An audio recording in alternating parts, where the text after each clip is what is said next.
Today we're talking about the mods that fly under the radar that realistically, they're not sexy, they're not super cool, and they certainly don't have the immediate gratification of tires and wheels. There was that time where the question of how much lift do I need for 35s was posed on just about every single social media thread you could imagine.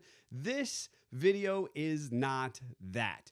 This video is a testament to the modifications that make a difference, but arguably nobody is talking about.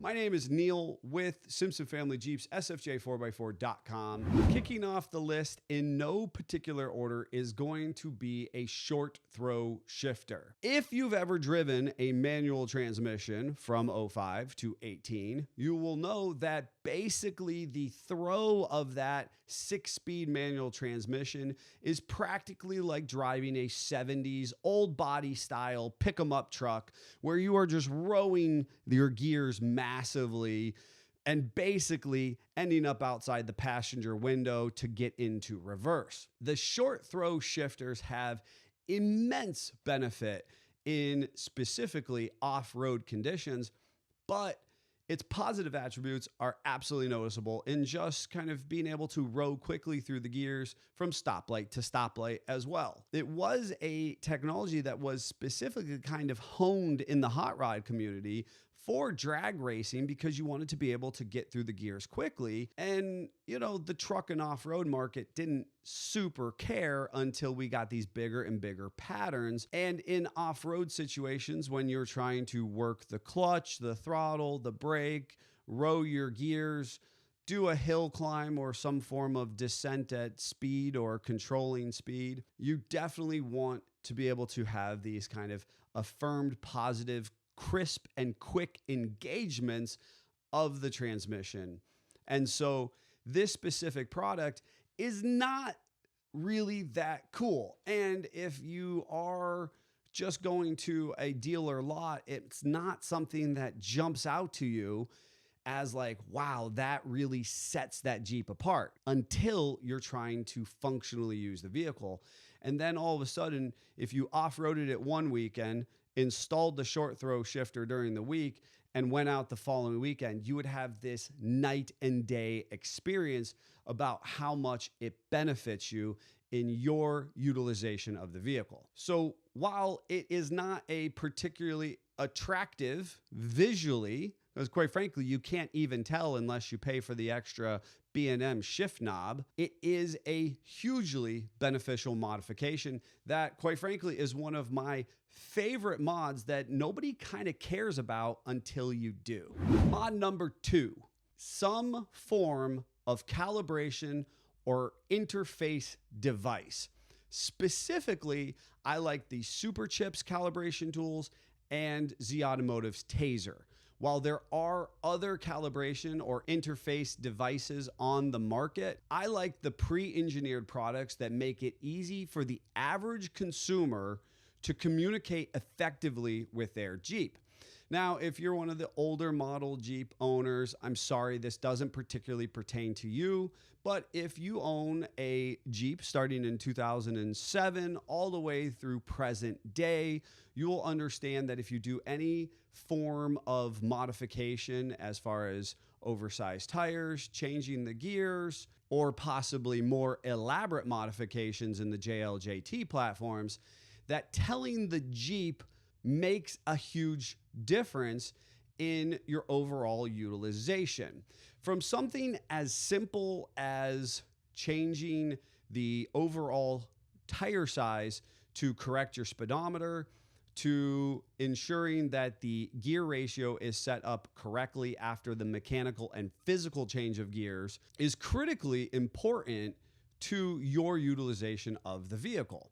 Now, specifically the Super Chips 3571 Flash Cal is a user-friendly with a large splash screen that enables you to work through hard keys and clear prompts to enable you, the user, to do real-time idle up for winching or slow crawling, or in general, just being able to make base modifications like changing the threshold or turning on or off your TPMS parameters. So it's a user-friendly for the average consumer who's not particularly tech savvy. Now, as you move into the JL and JT platforms, Z Automotive pretty much has the market cornered. While Superchips does make applicable products for your needs, the general market seems to prefer what Z Automotive is bringing to the table with the Taser product line. Now, I understand that they offer the product Lite and the product Mini. The primary difference between the two is initially a financial one, but my recommendation is to most often go with the Mini. That one has more features available. You can upgrade all of these products by hardwiring them to your computer, paying for additional services and upgrades from their respective manufacturers. So just because you buy one product does not necessarily mean you're locked into that base calibration tool. Now, you can't obviously cross manufacturers, but you can upgrade a 3571 to a flash pack, which will have some automotive performance tunes for our earlier model JKs, or a Taser Lite can be upgraded to a Taser Mini via software and therefore benefit you if at a later date you need to unleash some of these other calibration parameters. It is hands down one of my favorite unsung heroes in the sense that basically once you set those parameters, you arguably never see or use that calibration tool again. But without it, you can almost render your vehicle useless. Quite frankly, if you do something like a mechanical gear ratio change in your differentials front and rear, it is a requirement among automatic transmission equipped Jeeps from 07 to present that you in fact tell the Jeep you've changed those gears. You have to recalibrate. Like I said, there are other manufacturers out there who offer calibration tools, and there is some form of pirated software where you can use an Amazon dongle and go ahead and use a software system that's relatively free to make those same parameter changes. I'm not exactly addressing those, but they do fall into this calibration if you're willing to kind of use that open source platform. My big takeaway is calibration and interface tools are here to stay. And while they don't have this awesome, awe-inducing experience like a big old lift kit does, they are critically important for you to know about, to use, and to tell your friends about. Mod number 3, in no particular order, bump stops. When was the last time you showed up to a Jeep meet and while you're eating your wings and drinking your drink, you had an entire conversation about bump stops? I gotta tell you, I nerd out on some really peculiar things, but I did not have an appreciation when I got into the Jeep world many, many years ago for bump stops.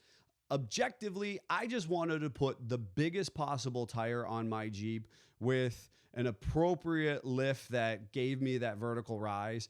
And when I went off-road and my tire came up into my fender or my fender flare, I just accepted that that was part of the experience.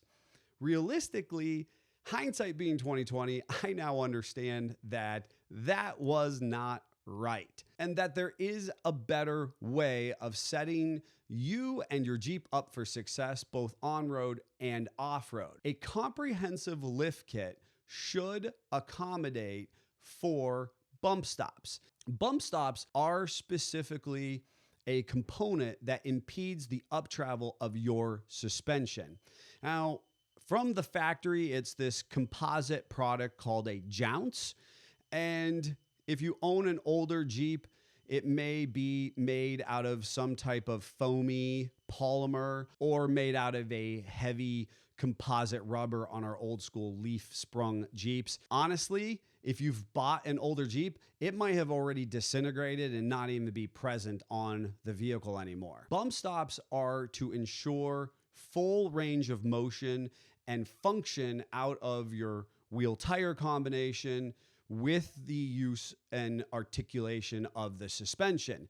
Meaning, as that suspension compresses, the tire can continue to revolve about in its normal fashion, instead not hitting the Jeep and jamming or stopping or tearing off your fender flare. There was this telltale sign of YJs and TJs back in the day when the tire was simply too big and we had that flat fender flare, and the tire would come up and it would kind of start to round out the fender flare itself. Again, we just kind of accepted that as normal practice and not really knowing that there was a better way. Now, by today's standards, there are just a ton of options, whether they be modular or billet aluminum that's been machined, bolt-on, stackable, hydraulic, weld-on. There's a whole bunch of options. And realistically, if you are paying a shop to do your lift installation, you may be absolutely none the wiser whether or not your bump stops have even been modified or addressed. Additionally, it's one of the first things that I believe are cut from a comprehensive lift kit to save face when it comes down to budget alone. So if you're out there and you're shopping lift kits and you're going, well, both of these lift at 3.5 inches, what is the difference? One of those things might be whether or not that manufacturer has provision for bump stop relocation or not. So there is a bunch of options out there, and I encourage you to do your research, talk to your builder, hang out with your buddies, and actually have that Jeep meet night where you talk about bump stops. Because while they're really not that cool to the average consumer, and they certainly don't have that broad appeal that some really cool color changing lights have, they make a huge difference for your Jeep in both on and off-road situations. They're basically the offensive linemen of a suspension system. They do all the work and get very little of the credit. Mod number 4, small-bodied, high-valved steering stabilizers. Now, I'm not going to get into steering stabilizer technology in a broad and general appeal because, quite frankly, I did a pretty good video on that a few weeks ago. If that's of interest to you, go check that out. I mentioned then, and it's worth mentioning again now, that bigger and more expensive is not necessarily better when it comes to steering stabilizers. Steering stabilizers are a comfort piece technology as part of your suspension and steering systems. Increasing the internal valving of that stabilizer is realistically all that is absolutely necessary when it comes to making a steering stabilizer more suitable for oversized tire use. Now, I say that, and there is absolutely value in all of the fancy stabilizers that are currently on the market. I'm not trying to talk you out of any pass-through stabilization or even a PSC hydro assist system. That's not what I'm doing. What I am saying is that modifying your steering stabilizer with a cost-effective, heavy-valved, small body is a modification that is worthwhile for just about any Jeep owner, old to new. Steering stabilizers hang out at typically the lowest portion of your suspension, therefore making them susceptible to damage more so than other parts. You don't exactly want to have a $500, $600, $700 part that is low and protruding from the vehicle, so a cheap and appropriately valved steering stabilizer is an unsung hero. It doesn't look cool, but it does the job that you need it to do, and it's appropriately priced so that if there is a problem, you're not going broke replacing it. There are some downsides to a small body, high valve steering stabilizer, and it's specifically in that they don't have the body or volume to dissipate friction-induced frothing that naturally occurs in shock technology. Bigger bodied shocks and even reservoir equipped shock technology has a purpose because it increases the volume, therefore decreasing heat-related fluid expansion and contraction. So if you find yourself doing a lot of seesawing of your steering wheel, a small body shock may not be the best option for you. But as the general bell curve of Jeep and off-road enthusiasts are concerned, rudimentary steering shock technology is really all you need. Again, I'm not talking you out of the cool modifications. I'm simply trying to talk you into using your money in a wise way that not only works, but allows you to have a little bit more money to do things that actually look cool and you can brag about at your next Jeep meet. Numero cinco, and this one is for our non-leaf sprung Jeep friends, and it's fixed lower control arms. Now, I know this is really a not cool modification. Quite frankly, nobody really super cares and talks about fixed control arm technology. We talk a lot about adjustable control arms. We talk about long arms. You know, I absolutely would love to long arm the world. But fixed lower control arms, and specifically rubber to rubber, meaning rubber cleveite bushing to rubber cleveite bushing, is an absolute modification that everybody should know about, but ultimately nobody is actually talking about. Now, this was kind of all we knew in the 90s when it came to replacing control arms at first. And realistically, this was pretty rudimentary. Now, the specific suspension design that I'm talking about largely debuts in the Cherokee and Comanche platforms starting in the early 80s. And that specific coil sprung front end is called a 4-link. Those 4 links are 2 lower control arms and 2 upper control arms. This specific suspension design that was created in the early 80s is arguably the exact same design that is being used today in your most modern JL Wrangler and JT Gladiator platforms. Now, what I specifically like about fixed lower control arms is, while yes, they are upgrading the overall construction of the control arms themselves, they are engineered to be elongated ever so slightly so that as you increase lift height, you actually retain stock wheelbase. Now, again, this was a huge problem when people started lifting their Jeeps and not knowing a whole lot about this particular suspension design. Basically, they would lift the Jeep and leave those control arms alone. You would get this kind of T-Rex experience where you actually shorten the wheelbase. As a professional build shop, we actually see this all the time still. And again, where people cheap out on their lift kits are upgrading control arms to retain wheelbase. Another inadvertent positive outcome is that when you retain wheelbase, because of the fixed upper control arms, you actually rotate the axle back ever so slightly. Now, that rotation increases caster, and caster is a critically important part of how your Jeep handles on and off road at speed. So you get this kind of DIY friendly installation where a fixed control arm just kind of unbolts the stock control arms and bolts in place.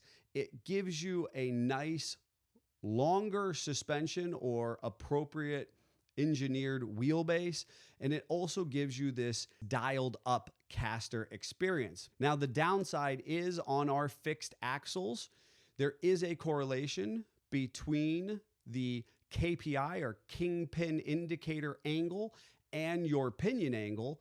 So as you rotate that axle back, you do then turn your pinion angle down. So you have to be careful about how much lift and fixed control arms, if you are building them yourself, or even if you're using an adjustable, that you could end up with an improbable driveline angle. But for many, many lifts in the 2.5 to 3.5 inch range, you can get away with a fixed bushing to bushing control arm, making installation easy and setting up your geometry in kind of a geometry for dummies 101 aspect.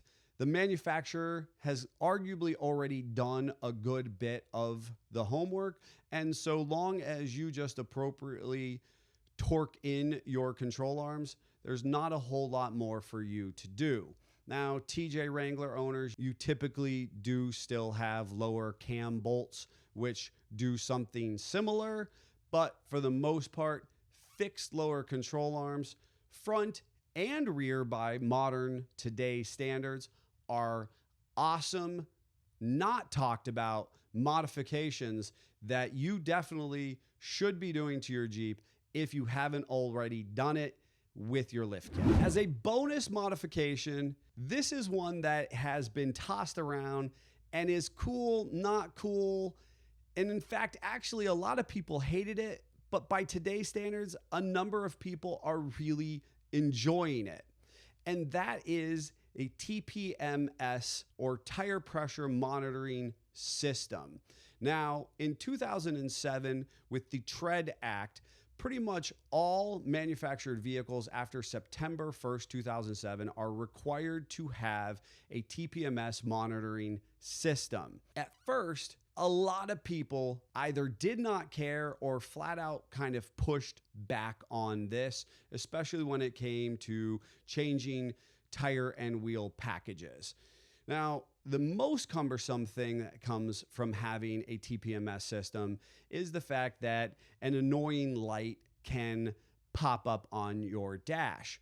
But realistically, I think a lot of people have actually gotten to really enjoying the fact that they can toggle through their menu options and check that tire pressures are similar or the same across all their tires that are on the ground. That people can toggle through their message system and check that all of the tire pressures are the same for the tires that are on the ground. Now, the challenge is when you want to air down, you may be dealing with an annoying light, or as we always recommend, bigger tires require less air pressure to do the same job as their smaller counterparts. So if you are going to be making these modifications and retaining your TPMS, we recommend using the aforementioned calibration tools to change the threshold parameters.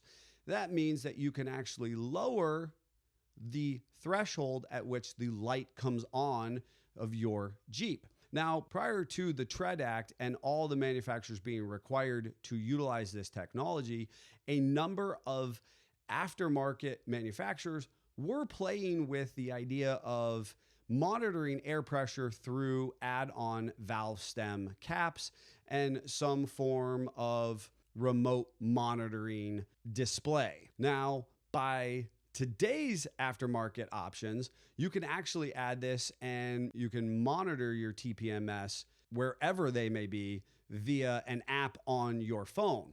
Where this is particularly cool is if you have a trail rig and you're towing it to and from your destination, you can actually monitor the tire pressure of your trailer while you're on the road. And so while this particular technology was not super well received, and it was arguably pushed back on at first and eliminated from your Jeep, from many people's Jeeps, it's actually kind of starting to grow on the industry as a whole. And people are not only utilizing it on their on and off-road vehicles, but on their trailers, their UTVs, and other recreational vehicles where it makes sense that you can ensure that you have appropriate air pressure at all times. Because of course, we all know that tires are expensive, and driving on over or underinflated tires affects ride quality and can lead to premature wear or even catastrophic failure. So by monitoring your tire pressure, you actually protect your investment tenfold. So no matter what environment or rig you are monitoring, there is added benefit, despite the fact that it really doesn't have the cool and the wow factor that a nice light bar or a cool stereo system has. But it's definitely one that at this point I'm seeing the broad market embrace, enjoy, and utilize to its fullest extent. All right, Jeep family, there are my 5 Jeep mods that everybody should know, but nobody's talking about. I understand that in small niche corners of the interwebs, there's somebody like myself chattering about the benefits of some of these peculiar modifications, but overall, they don't have the broad appeal of that really cool tire wheel package. And so I'm wondering what your thoughts are. Do you have any modifications that you believe are the unsung hero of the Jeep and off-road community? We'd love to know. Drop us a comment below. We read and respond to the vast majority of them. We appreciate that you have taken the time to watch this video. We know what a very wildly distracted world we live in. And so for you to take the time to watch the video means an awful lot to us. Make sure that you have liked and subscribed so you can continue to get notified on this content, because, man, we make these videos for you. Likewise, if there is some type of topic or theme that you would love to see us weigh in on, you can definitely reach out to us. Head over to sfj4x4.com, drop us a message on the contact page, and we would love to make videos that you have specifically requested. Until then, Jeep on.